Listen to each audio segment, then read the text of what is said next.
What's going on, everybody? Welcome back to the Wave of the World podcast. I'm your host, Jacob Ortega. Thank you for tuning in with me. This is episode 19, and it's not going to be a long one just because I'm recording this on Election Day, 11/3/2020, and I tried to stay off social media as much as possible today, but I had to get on it to find the topics that I'm about to present to you.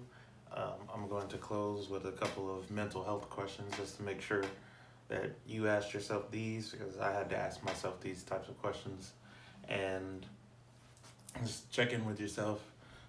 This episode is also going to be called Let's All Take a Deep Breath. I feel like we all need to do that. Like I said, the past two episodes, ready for the election to be over and ready to move on with our lives. With that being said, not going to talk about politics from here on out. What I am going to talk about is these two men that got arrested because they scammed a doctor into buying Aladdin's lamp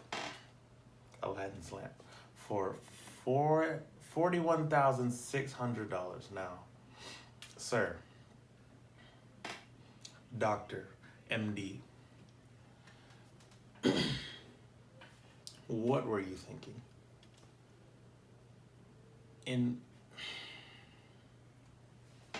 Okay, so I'll just read y'all the news story. The doctor said he filed a complaint with the police earlier this week after the men convinced him to put a down payment of $41,600 instead of paying $200,000 for the novelty item. Dr. La Khan took care of a woman who was believed to be the suspect's mother for about a month. The mother and the two men who are currently on the run, or the two men have been arrested, but the mother is currently on the run. I have so many questions. I want to know what she was faking her sickness. What did she tell that man to get him so close to her that he's just dropping racks trying to get 3 wishes? Like, they literally recreated this, like, the lamp from Aladdin. They even have like a little like blanket coming out of it to imitate smoke. Oh, good Lord. If this is what happens in India, I don't care to go to India. I was talking with one of my friends yesterday, and we were talking about whether you would rather go to Africa or go to Asia. I personally would like to go to Africa, just because the top half of Africa is light skinned, the middle half is black people, and then the bottom half is Jamaican speaking white people. Now, you can correct me if I'm wrong, but that's just how I picture it in my head. Asia has Indians, it has Thailand, it has the Philippines, it has Japan, it has Korea, it has Japan. There's so many different. It's too big for me to want to visit. Africa is big, but I don't feel like it's as big as Asia. I might be wrong. Correct me if I'm wrong in the comments. But these men must have been salesmen of the year because they convinced him that it will bring him riches. And if anything else happens in 2020 that tops that for me, shouldn't have been caught lacking, bro. Take care of your patients and leave. Get that bread, take care of that head, then leave. Peace out. Speaking of making bread, I know a lot of my, I'm just going to call them associates, people that I know of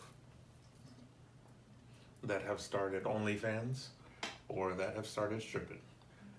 Make your money any way you want to. I'm not going to judge you because I'm pretty sure there are worse ways to make money out there. And if you want to capitalize on the stupidity of men, by all means do it. But when you're gone, The profession has to die with you. This Texas woman was told to take down her decorations of pole dancing skeletons. Angela Nava, a Richmond resident, decided to set up a skeleton theme strip club for Halloween this year. The skeleton strippers are seen with different color wigs, giving lap dances to male patrons. However, the decorations have caught the attention of homeowners association in Nava's community. They told her she has 30 days to take down the decorations, in addition to claiming they were inappropriate for the family-oriented neighborhood. Nava said she thought of taking them down at first, but changed her mind after receiving positive feedback from supporters. If y'all saw the episode last week, this is why I said Halloween is overrated. Because the decorations just go too far, because it's one of those holidays that are just one day. Like Christmas, you can basically leave your decorations up for all of December. Thanksgiving, you got like a week, and it's basically like decorating for fall. New Year's Eve and New Year's Day, overrated too.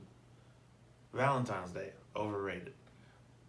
4th of July, definitely overrated, because black people weren't free whenever it was originally created.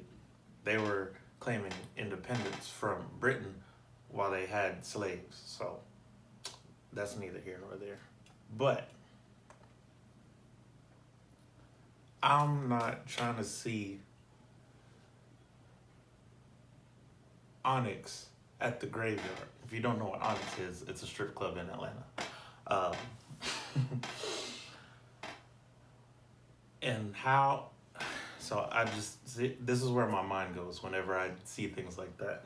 And it got me thinking about like beautiful movies that I've seen, like Coco. Got me thinking about it in like bad light now. So now I'm thinking, how do these skeletons pay? Do they pay with like teeth or like bones, or like do they drink like the bone marrow, like at the bar, at the strip club?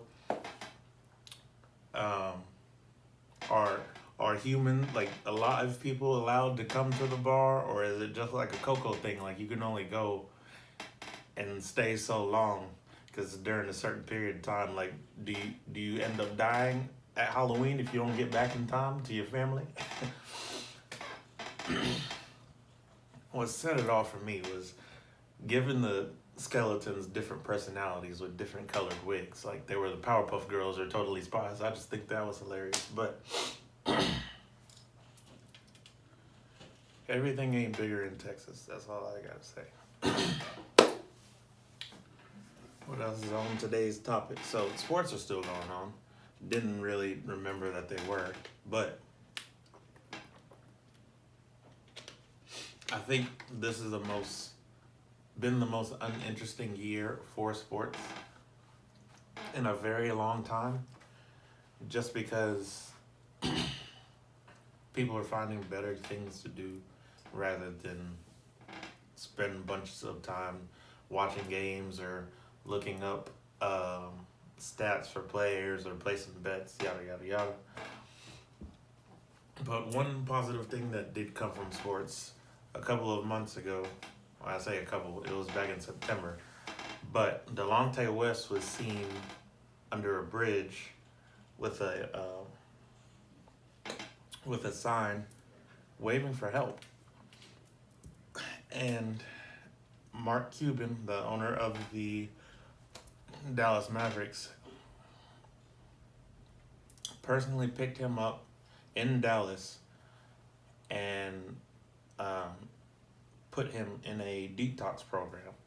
And now he has been horseback riding, canoeing, playing frisbee golf apparently, kayaking, which is solo canoeing.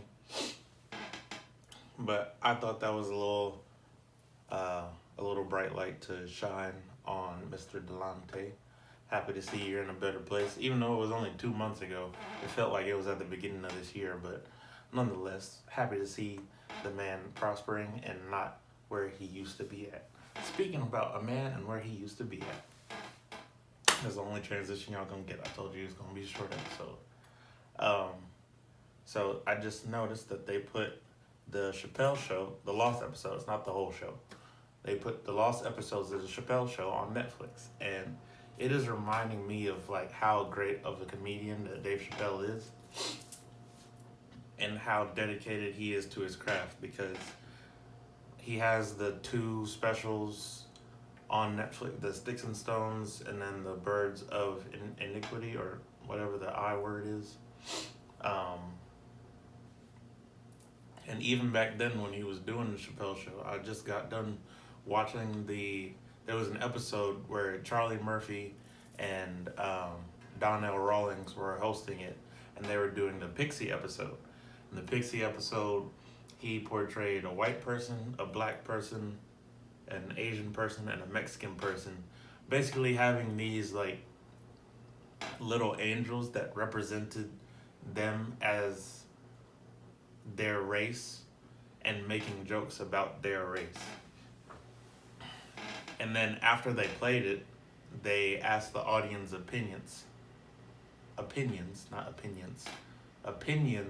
of what they thought of the skit and how it made them feel.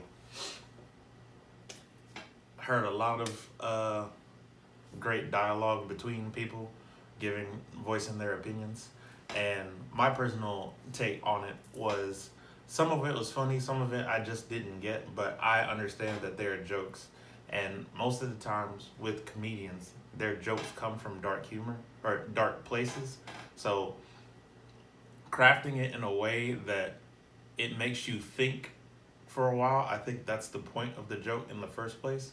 And if you've ever done or said anything like the other stereotypes, then maybe you should probably stop doing that around any nationality or ethnicity that you happen to be talking to.